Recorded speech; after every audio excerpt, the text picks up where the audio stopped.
Welcome, everyone, to this episode of the Perceptive podcast here on Game Wisdom, where we examine the art and science of games. I'm, of course, Josh Blazer, and we have another great cast for you this week. We're going to be catching up with the developer from Turbo Pelvis 3000. He is currently working on the game Fission Superstar X. We spoke to him a few months ago, and we're kind of doing a little catch-up to see how the game is going. So please welcome back to the cast, Phil. How are you doing tonight? I'm fine. Thanks for having me. Not a problem. It's been a few months since we last spoke. How is everything going? Yeah, everything is fine. I'm testing the game and making the final corrections to it, doing the last 5 to 10% of the job. The last part of making a game project always take more time, so it's dragging along. But the game is coming fine and everything is fine here. So yeah. Great. Now, when we last spoke, I think this was, mid 2018, maybe mid to late 2018, and Fission Superstar X was, about 25 to 30% of the way done at that point. Now, for people listening to us right now, we are recording this at the end of January. So, how far would you say the game is now?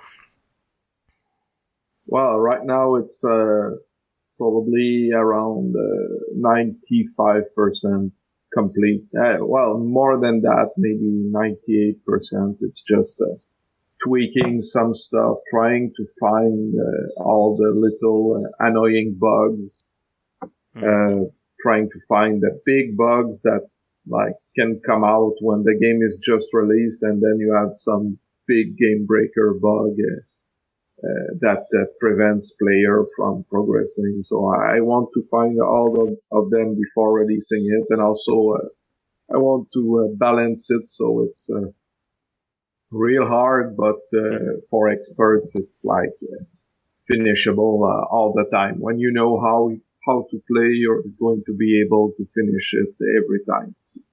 Mm-hmm. Now, for people listening to us at the moment, I'll include a link to our previous cast where we spoke a little bit more at detail about Turbo Pelvis and the general gameplay loop of Fission.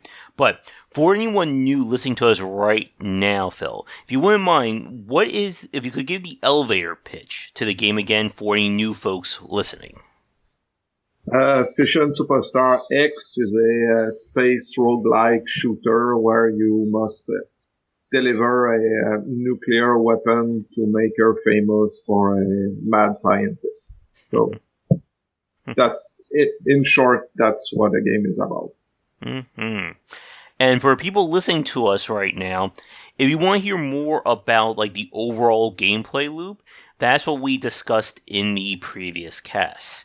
For tonight, I want to talk a little bit more about kind of the end of the experience, or balancing things, as you said, trying to make it hard without just overwhelmingly, break the player when they try and go through it.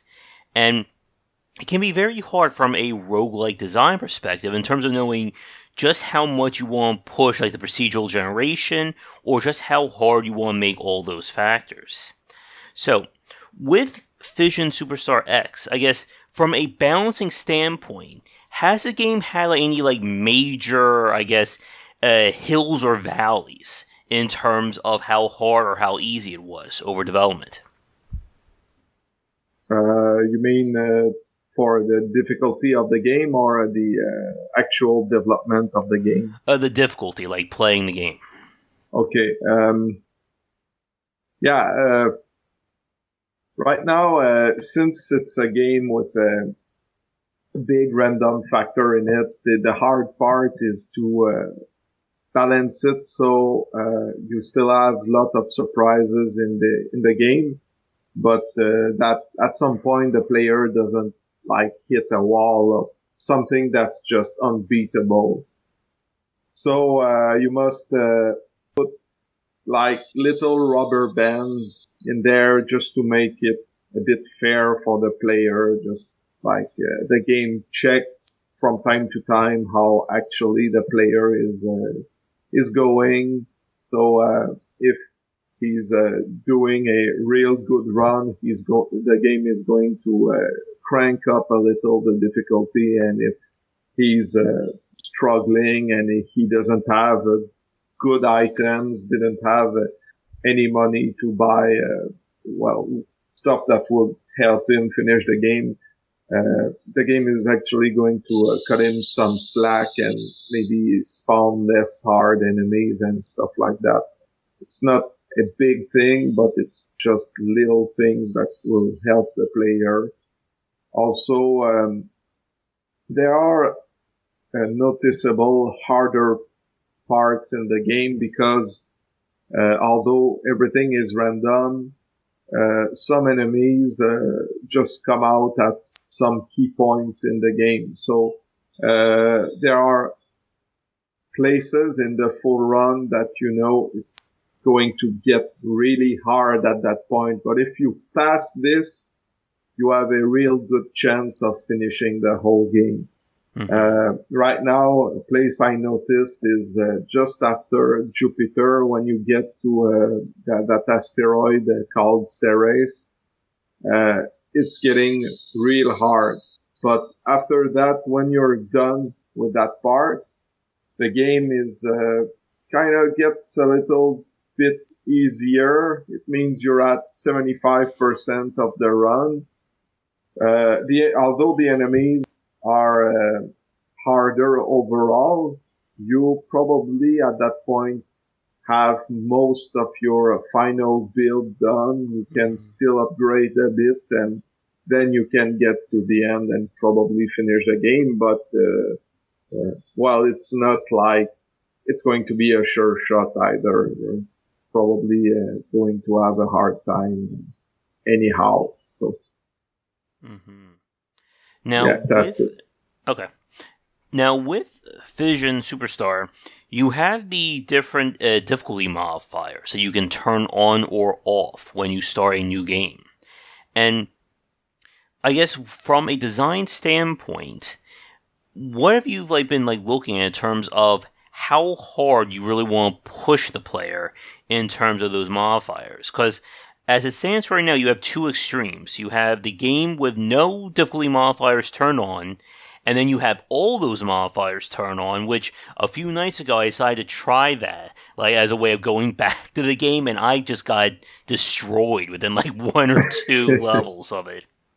Yeah, it's I won't say that I finished the game with all of those turned on because it's really hard. And at that point, you've basically removed all the balancing of the game. So you want something that's truly randomized and truly like a pitiless roguelike that will destroy you. Well, you're going to have it, but it's going to be a real hard run, especially at the beginning. After a while, if you pass the beginning part where enemies are really more upgraded than you, it's going to get a little easier, but I don't even know if right now it's possible to finish it like this. And since I'm a bit of an asshole, I did put an achievement to finish the game with that. So. Somebody's going to do it at some point. You give gamers a challenge, they will figure it out somehow. Yeah, I mean, I saw with dead skin marks, I saw some people do some runs that I thought would be pretty hard to do, near impossible. And maybe a week after the game was released, I saw some videos of some guy finishing the game with I think it was the motorcycle, which is really hard to play. The guy only had a shotgun that he upgraded all the time, and he finished the game basically with that build. Because basically, Dead Skin Mark, we did balance the game with the basic cars, but at some point we were like, okay, we're going to put a ton of cars and people are going to try to finish the game with it. And if it's too hard, so it's not going to be our problem. I mean, it's just bonuses, it's challenges.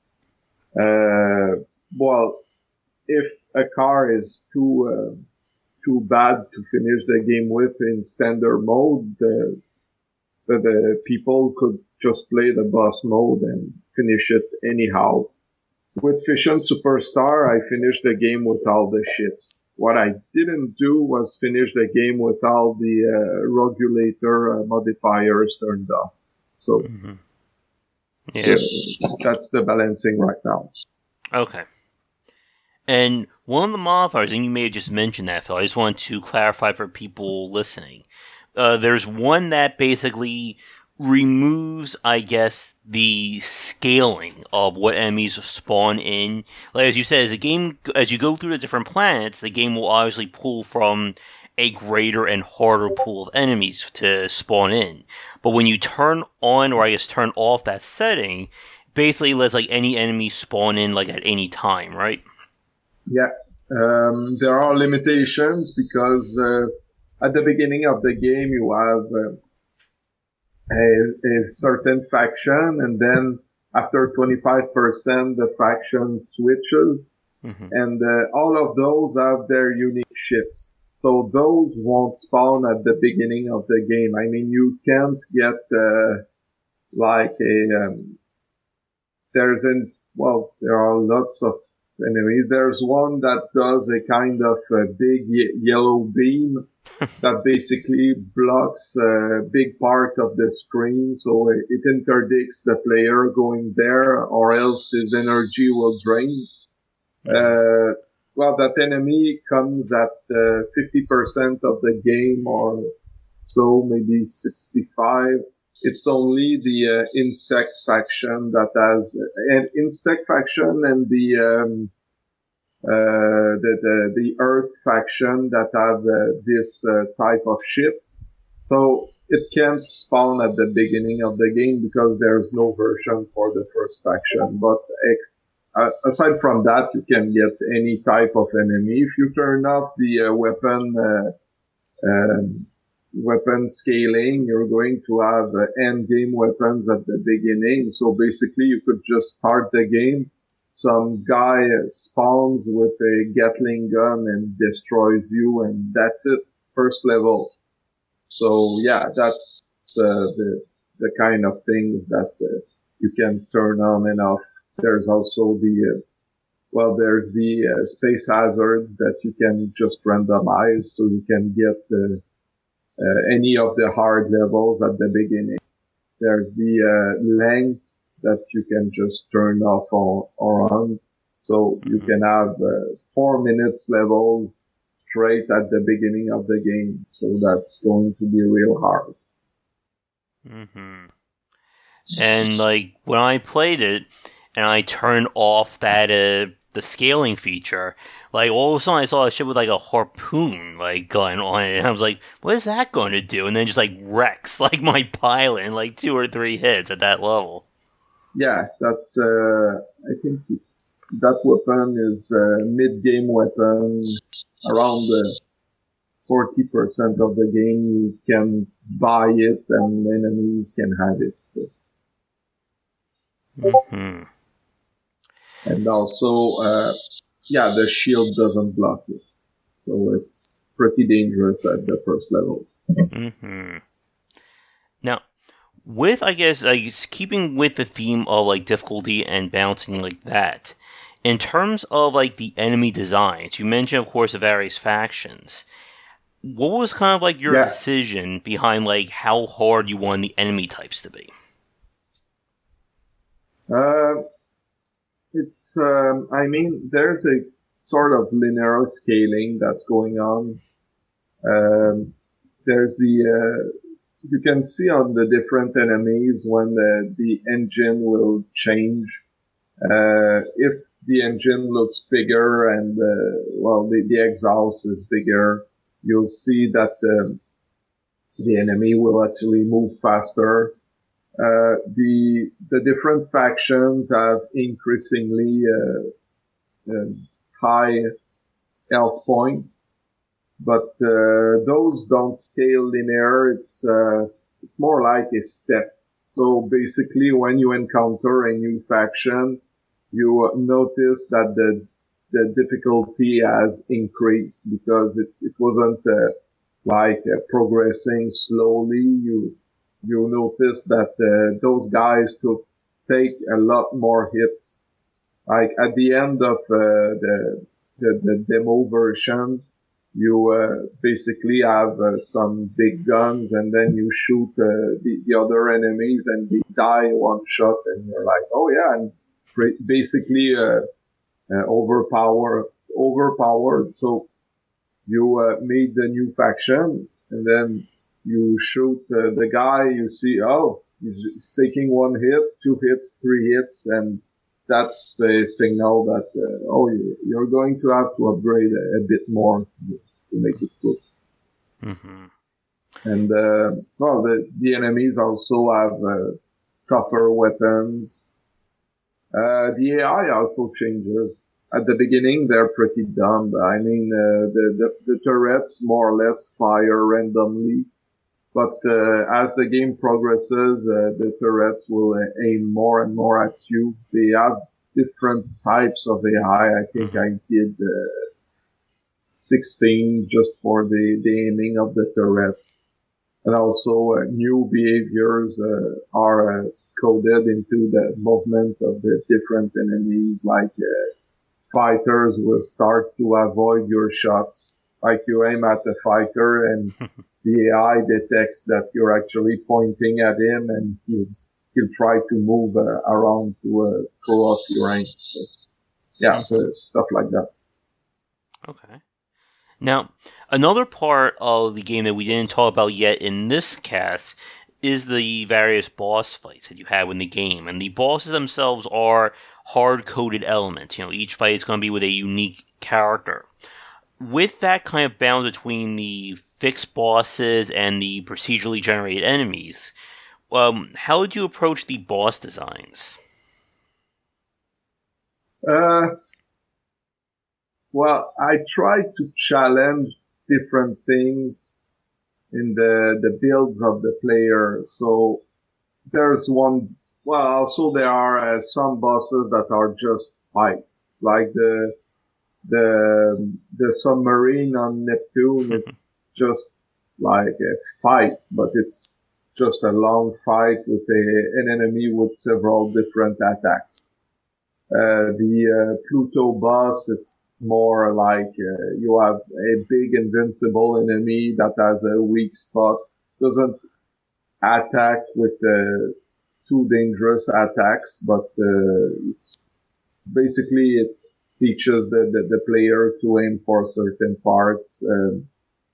And then there's another enemy that's basically concealed and drains your energy. Another one is surrounded with a swarm of little other enemies that will try to kill you. So I tried to challenge a bit different aspect of the player's build. Like one, you're going to have to use your shield a lot. Another one, you have to move around, and stuff like that. So that's how I proceeded with them. I tried also to get some inspiration from the different planet environments. What could they be? Rocky planets, there's a ground that you must avoid. Saturn, the fight happens just over the ring, so there are a lot of little particles, and the boss will try to ram your ship down there to just damage it. The boss I'm still tweaking. I'm adding new defenses and attacks to spice up a little the fights. I don't know if you tried recently, but the Pluto boss got a new attack just to make the fight a little more dynamic, because I thought it was slightly boring. So I just modified it a bit. right now I think it's pretty fun. So that's what's going on with the different bosses. All right. Now, with the game, like as we said, like it's been quite a bit since we last spoke about Fission Superstar X from our previous cast. I guess as we were talking about a few minutes ago regarding like the design of it, I guess how has it been? I guess moving forward with Fission, like were there any interesting challenges or things you had to deal with since we last spoke to where we're at now? Probably a lot. Thing that comes up in my mind right now is a thing I thought was not that well done was the upgrade system of the crew. Okay. What happened was each run the player always upgraded his crew, and then about half of the game everybody was upgraded, so it was only repair, heal. Also, when you had really bad characters, often you didn't see a lot what the different upgrades did. So what I did was that I made that when the different crew members are damaged, their stats may drop a little. It will not happen each time, but the stats may drop. So it forces the player to always have to choose between upgrading his crew members or repairing the ships or healing the crew members. So you can have a really good crew member that takes a really severe beating, and after the level you see that his stats are really damaged and he's now really bad. Also to balance this out, because obviously it made everything tougher. The different upgrades, they add more stats, and also the new crew member that you can recruit in the lounge, they have better stats at the end of the game. And it's kind of random how it's added, but you don't have really bad starting characters at the end of the game. It's, they all get a little bonus upgrade. So you may have one crew member that takes a severe beating. He's real bad. You can either choose to, okay, I'm going to try to re-upgrade him. It's going to take a while, but I'm going to keep him. Or you can just go into one of the lounges, and then you look at the new characters that are there, and then you can just, I'm going to drop that guy, take a new one, and then carry on.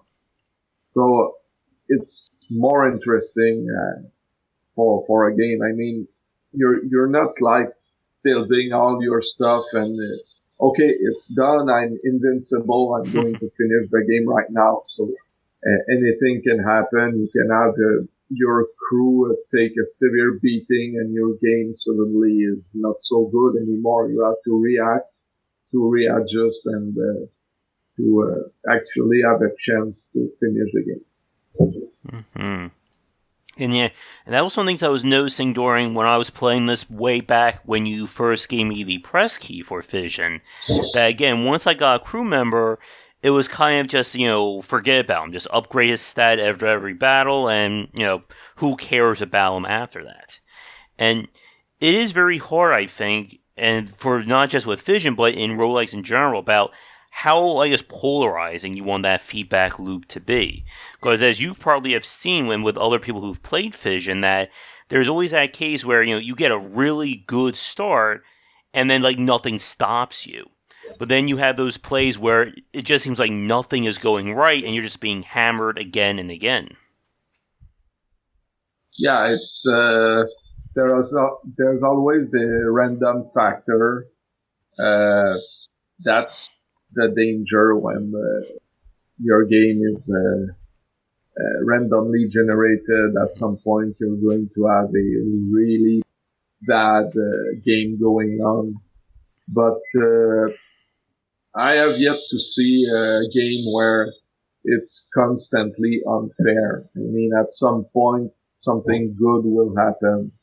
And also, if some things are really going bad, maybe change a bit the strategy, try something else that you like maybe never tried.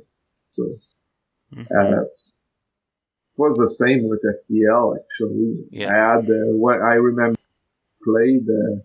I had my little dream ship that I would try to construct each game, but I mean the game didn't give you each time everything you wanted, so just have to try something else, and probably things will get going the right way.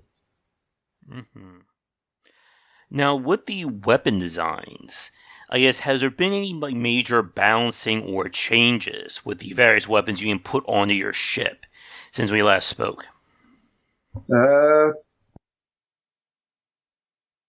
I don't remember when I gave you the key if the super weapons were in there. Because right now there are 32 base weapons, and each weapon you can supercharge at a special shot. So you get an even more powerful version of the weapon you had before. So that's a big thing that changed.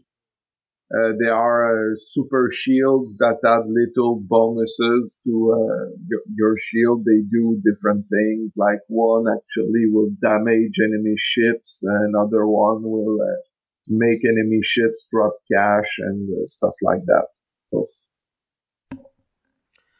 All right. Yep, and that was one of the things I really did like. Again, with Fission being so much action oriented, the different weapons do a lot in terms of changing how a run will go.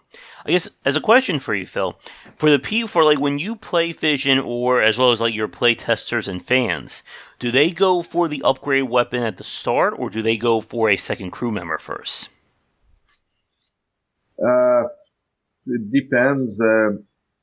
Right now, the game really like at first the players were a bit confused with how everything worked. That I saw this when players did some play tests. So I made the game at first. When you start your new game, you don't have access to that ship selection screen. You don't have the possibility to play with the regulator either. So you start with the same build for your first game all the time. And then the first level, when you end the first level, you have a strong suggestion to go at the first nav point to get a new crew member. So the game basically tells you a bit how what to do at first. But after a while, I think the game counts around 5 runs. After 5 runs, it unlocks everything. After 3 runs, it unlocks the ship selection screen, and yeah, after 5, it's the regulator. And if the player is good enough to get to a Pluto and kill the boss, it considers it has done 5 runs and everything is unlocked. And with that change in terms of locking features to, or locking some of that additional stuff behind how many runs somebody plays, I guess, how did you settle on 5 in terms of like when to start unlocking more things for the player to mess with? Completely arbitrary. I don't think it matters much, because I think after it depends on the player. Maybe after 4 runs, he'll get to the boss. maybe after 3. I don't know. It really depends on the player. But yeah, really arbitrary. And also I don't want to bore the player with restrictions. But I want him to understand how the game is played and the different restrictions that the game puts on the player controls, because Fission has somewhat a lot of restrictions. Mm-hmm. Especially with, again, like the firing angles for the various ships. Yeah, and the energy. Well, you can use the shield if you have a science guy on your ship and stuff like that. Mm-hmm. Now, with the events of the game, like after each fight, you choose your next destination. You know, sometimes it's an asteroid field, sometimes it's the lounge, shop, etc. Is that completely, I guess, 100% randomized, or does the game try and, I guess, skew or tilt it depending upon like what the player is doing?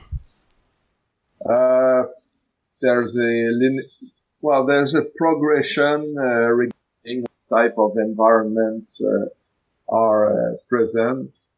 There's a set progression regarding how the player will advance in the progress bar, because there are points that after you go after those points, you can't track back. So you could not like get to progression 12 and track back to the beginning. The game will not allow you to do that. The level lengths, they change in phases, like at the beginning of each between two planets, you have actually the beginning and the mid place, and then you get to the actual planet and the boss fight. At the beginning, the level are shorter, except if you turned off the balancing feature, and at the end they get long. So there's always like a little difficulty spike at the end of each runs, just before each boss. But aside from that, the different environments, they can't all spawn at the beginning, because some are really too hard for starting players. Yeah. So the hardest one are at the end. And there are some that the player should just avoid at any cost. They're not lethal all the time, but let's say you have a plasma storm that lasts 3 minutes, and you all have energy weapon. It's probably going to kill you. So you have to really gauge if you really want to go there on that. Mm-hmm. Just like actually, yep. Yeah. Actually, that's the main strategy of the game. It's really if you must upgrade your ship and do some shooting, and there are different strategies in the different fights. All right, but at the end you get your choice of navigation, and it's really there that you can really mess up your game if you decide to go to that level just because there's a shop that you want to go. It's basically where you can really mess up and end up in a really hard situation. So it's all the time, it's choices. You must decide to take the risk to go to that shop or that place. If it's really worth it, maybe take the risk, but like try to take an easy route, and it will be better. Mm-hmm. Like talking about like the plasma storm remind me of like trying to do like an FTL when you have like the events in front of a sun and you don't have high shields. Yeah, what can happen? Yeah, it's.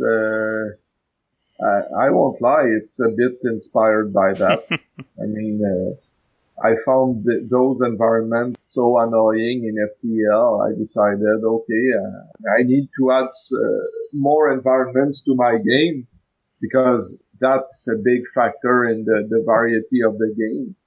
So that's one idea. I just thought about it and I said, yeah, I can do a version of that for the game. It's obviously different, but the inspiration is the same thing. I mean, there's no correlation between, an iron storm is going to deplete batteries or energy. Yeah, it's not logical, but whatever, it's there. I mean, players probably will get it. Now, I guess a few more questions that I have for you, Phil, and then we'll begin to wrap things up. For people listening to us, again, we're recording this in mid-January, so Fission is not out yet, so we can't exactly go all in terms of a post-mortem just yet. But keeping with this theme of talking about like how hard to make the game and balancing things like that, one thing I wanted to ask you, and we'll see how far we can do this without going too much into spoiler territory, is talking about, I guess, the end of the game. Now, obviously, I'm not going to ask you, what is the final boss kind of thing, but again, keeping with how hard you want to make Fission Superstar X, I guess, how did you decide, or if you're still thinking about, like, what is, I guess, the end of playing this game? Like, at what is, like, the level that someone should be able to reach, and then how do you challenge them at the very end of the title? Sorry, you just cut up, so I didn't get the full question. What I was saying was, how, in terms of ending Fission Superstar X with, like, the final fight, and again, you don't have to go into spoiler territory, but how did you approach, like, the game's, like, ultimate challenge in terms of what you wanted to test the player on and how hard to make that? Well, the final boss of a game like that, it's, I mean, you don't want to make it too hard either. It's a big fight that you want to make. It must be, it must be fun, obviously, but it's not like, because it's the final boss, it must be the hardest fight ever. I mean, the player just went through hell just to get there. So at some point, I guess it's the kind of fight that you put there, you put a good challenge. If the player is ready, you must make it so that he'll be able to beat the thing. I mean, he beat every other enemy in the something would just come up with some new rule that the player doesn't know. Every surprise that the game has basically has been thrown at him. Every type of attacks, he saw how it worked and everything. The boss at the end of Fission Superstar, I did put a little thing different, but it's not a huge surprise. I mean, the player basically at the start of the level sees that something particular is going to happen, and then mid-boss fight it happens, and then the fight resumes. The final boss is really not the hardest one, but yeah, I guess if the player gets there and he's like somewhat damaged, it can be a pretty hard challenge. But if everything goes fine, he's going to do just fine and just kick his ass after.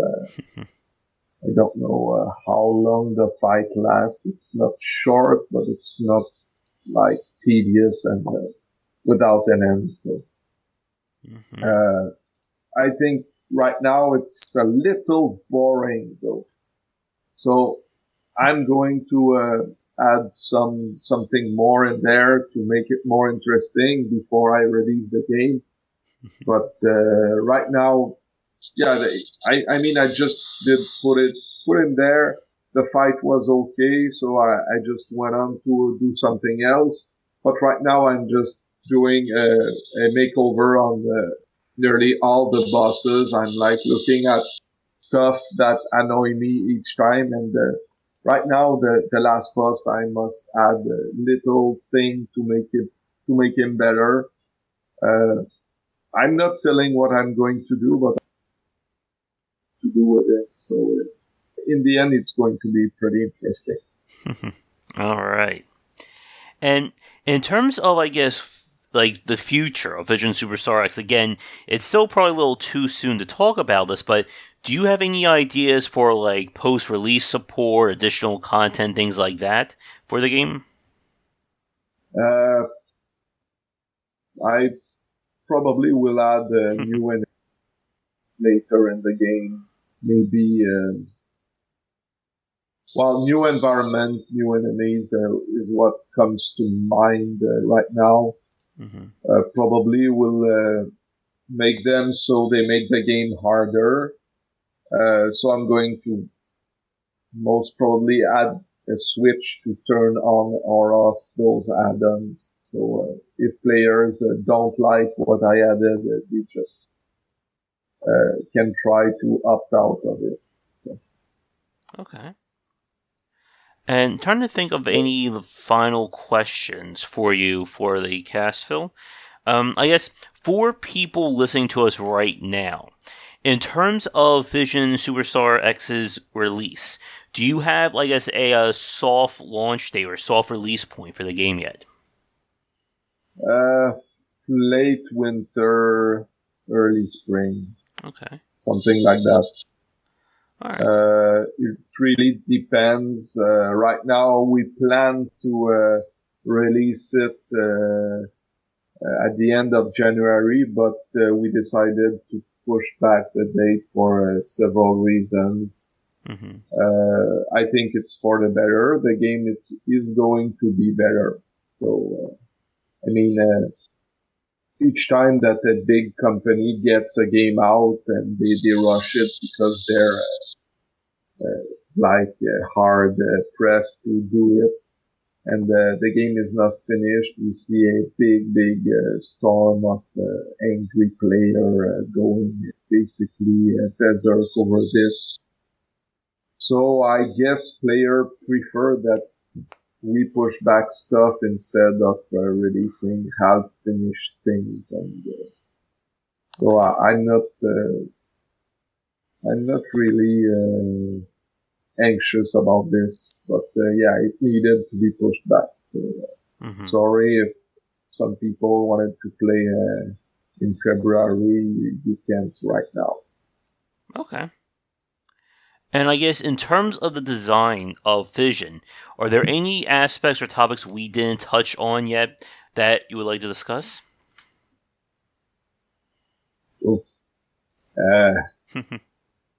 It's really hard to think of something right now about that.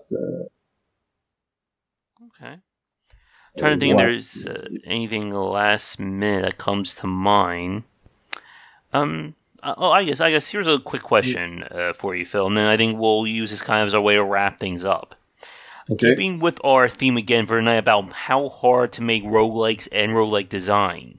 You already mentioned FTL a few minutes ago, but from like your experience with playing roguelikes and I guess examining them, I guess what do you think is like a good measurement for how hard a roguelike design should get?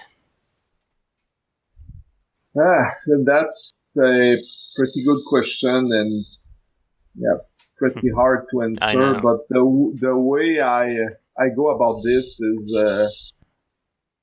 I think that an expert player should start his game and know how to play, and if he knows how to play, he should be able to finish it.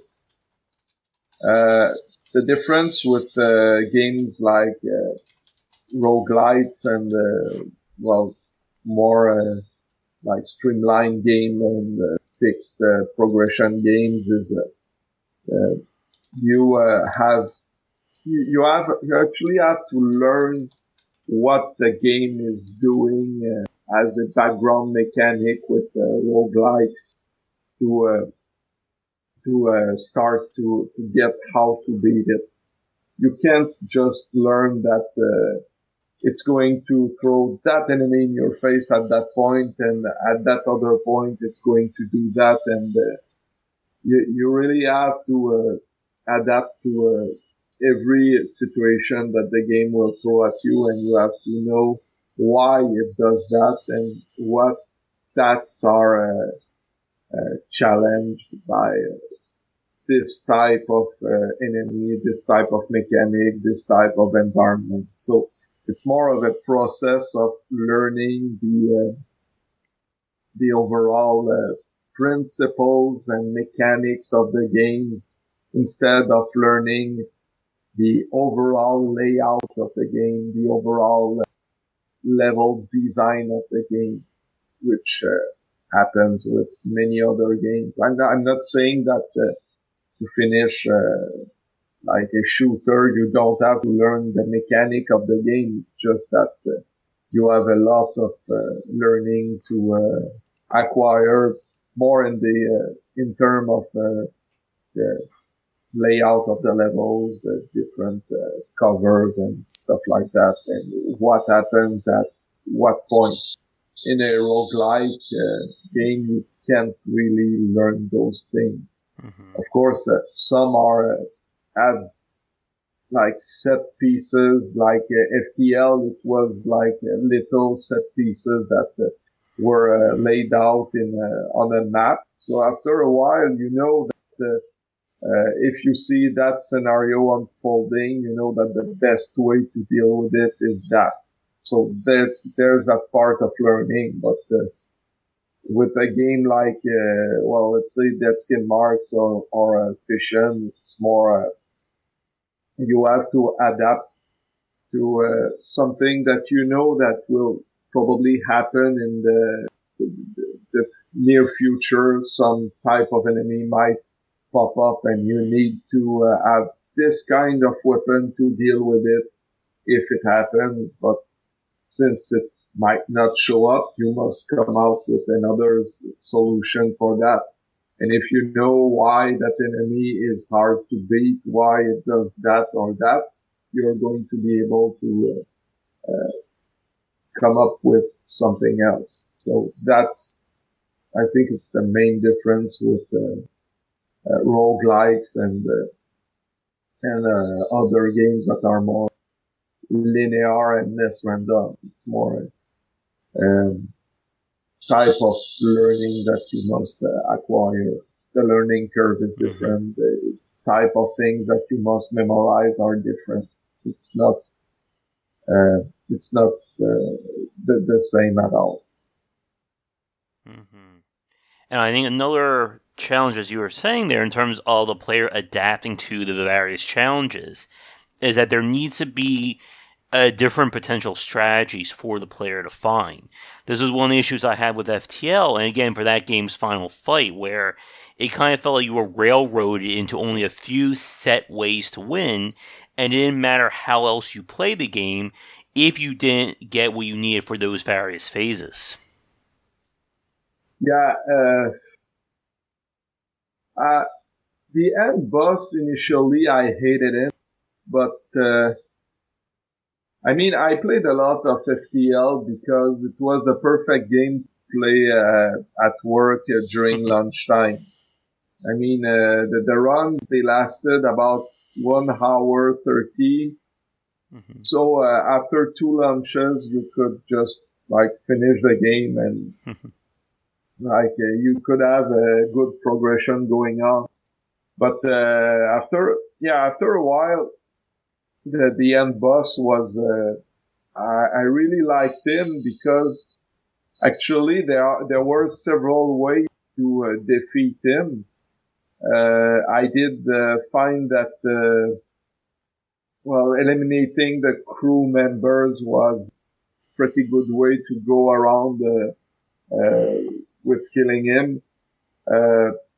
This is not the main thing that bothered me. I think the thing in FTL that I really would have changed if I designed the game when ammunition was handled, because there were too much penalties to have missile launchers and bombs and stuff like that, because you could end up with a game where your ship is unable to defend himself. So basically, you just bought all the time lasers and G weapons and stuff like that. So that's the thing in FTL that I thought could have been done slightly better. The game is very good. I'm not saying it's a bad game, but it's just a flaw that I think is present in there. And it's a shame because many of those weapons are fun to use. I mean, the thing is that the advantages of those weapons are not enough to just go around with them. I mean, you have a ship with missiles. Okay, the missiles, they go through the shields, but each time that you cross an enemy with drones, you can't attack him. It's even less effective than lasers. So at that point, you're just like building your ship to have a thing that fire 5 lasers and that will hit.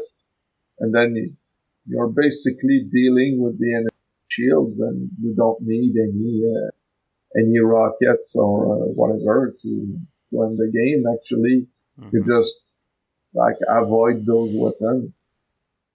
Yeah.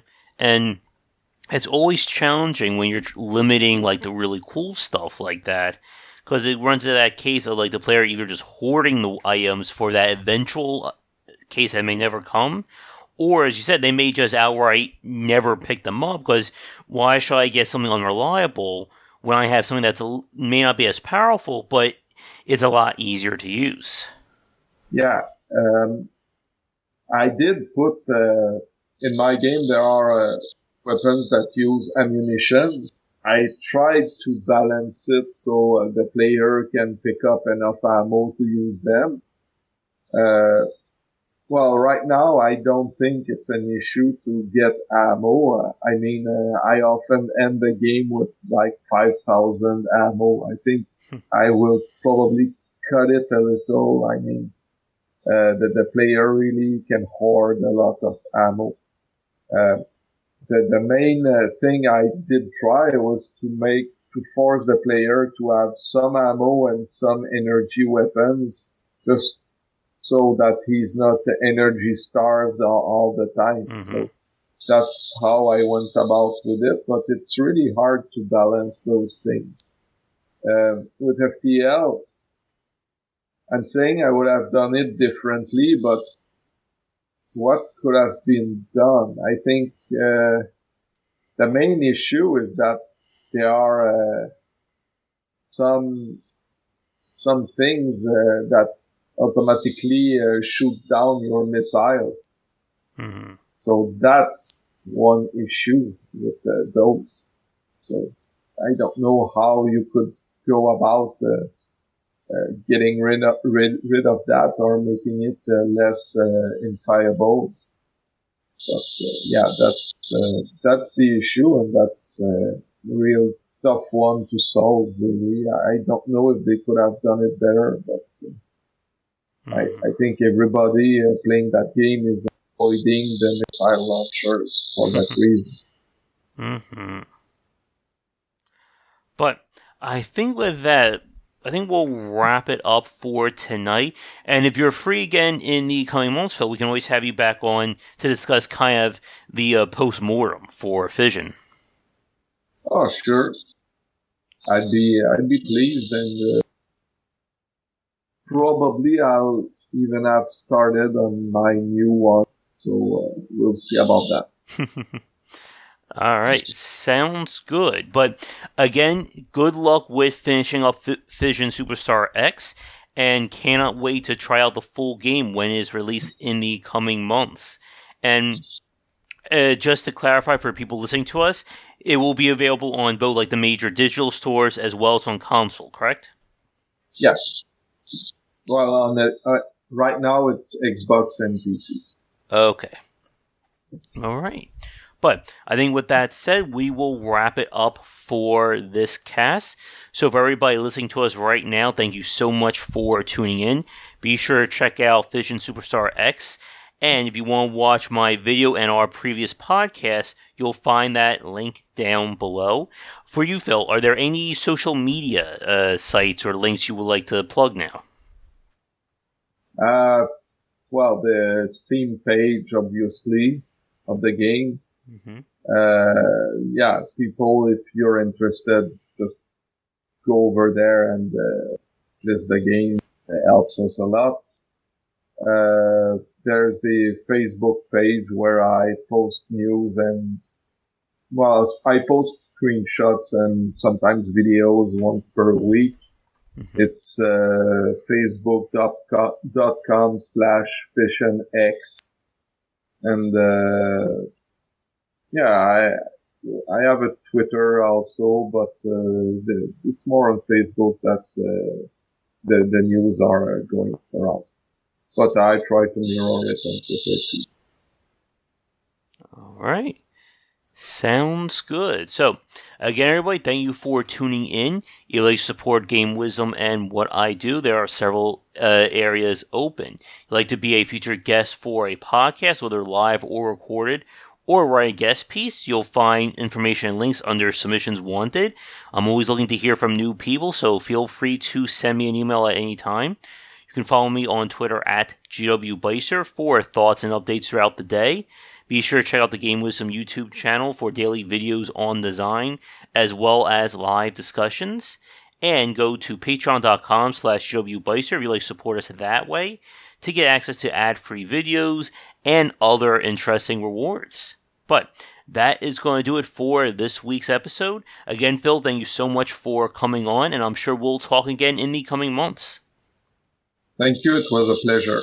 Not a problem. So, for now, everybody, be sure to tune in next time for another discussion here on Game Wisdom, where we examine the art and science of games. Until then, have a great night.